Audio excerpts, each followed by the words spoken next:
इंदौर में total lockdown के बाद मानो सब कुछ थम सा गया। इसी बीच जनता की मदद के लिए आयुष लोक कल्याण एनजीओ को चलाने वाली नेहा शर्मा जी ने कैनन न्यूज के माध्यम से जनता से सुरक्षित रहने की अपील की। साथ ही उन्होंने लॉकडाउन में जिन किसी की भी मदद की उन सभी के साथ बिताए कुछ पल भी साझा किए। कैनन न्यूज से भारती व्यास की रिपोर्ट। जय हिंद, जय भारत। आज कड़वाहट न्यूज नेशन के माध्यम से मैं नेहा शर्मा आयुष लोक कल्याण संस्था की लॉकडाउन की गतिविधि आप लोगों को बताना चाहती हूँ। विदित होगा, पूरा भारत एक विपदा से गुजर रहा है जिसका नाम है कोरोना। अगर हमारी संस्था इस महामारी में देश के काम नहीं आती है तो फिर हमारी संस्था का होना पूरी तरह व्यर्थ है। इस आपदा की घड़ी में आयुष लोक कल्याण संस्था पूरी तरह देश के साथ खड़ी है।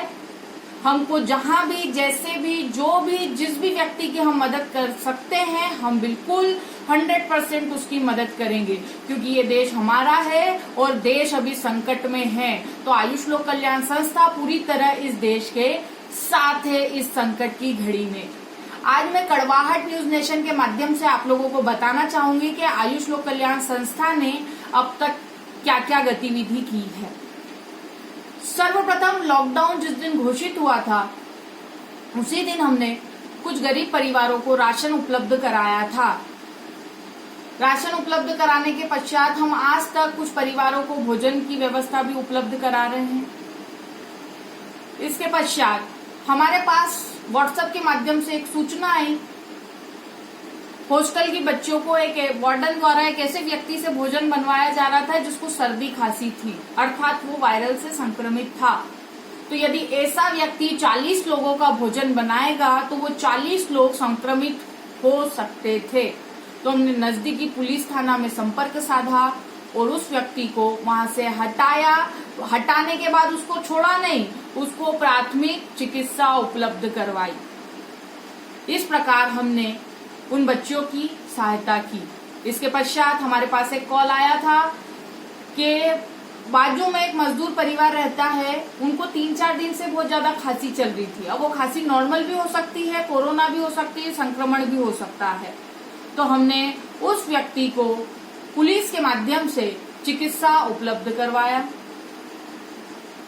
हमने बहुत सारे ऐसे जरूरतमंद लोग हैं जो बॉर्डर पे फंसे हैं, जो इंदौर में रहते हैं, जिनका घर इंदौर के बाहर है, ऐसे सैकड़ों व्यक्तियों को हमने उनके घर तक पहुंचवाया सही सलामत। और अभी भी कुछ लोग करबद्ध पंक्ति में हैं जिनको घर जाना है, पर उनसे मेरा एक छोटा सा निवेदन है, क्योंकि अब इंदौर में 3rd स्टेज लग चुका है कोरोना का, तो आप लोग कलेक्टर के आदेश अनुसार यहीं पर रहें, कहीं ना जाए। ये मेरा निवेदन है आप लोगों से। और मैं कड़वाहट न्यूज नेशन के माध्यम से बोलना चाहती हूँ, पूरे देश में कोई भी व्यक्ति को कोई भी सहायता चाहिए तो आयुष लोक कल्याण संस्था उसके लिए तत्पर है। हम हर संभव सहायता देने का प्रयास करेंगे। इसी के साथ मैं एक छोटा सा संदेश भी आप लोगों को देना चाहती हूँ कि निवेदन है, हमारे देश के प्रधानमंत्री ने भी निवेदन किया है और मैं भी आप लोगों से निवेदन कर रही हूँ कि सावधान रहें, सुरक्षित रहें और अपने अपने घरों में रहें, क्योंकि कोरोना को हराना है, इंडिया को जिताना है और इंडिया तभी जीतेगा जब हम अपने अपने घरों में रहेंगे। तो सुरक्षित रहें, अपने घर में रहें। जय हिंद, जय भारत। धन्यवाद।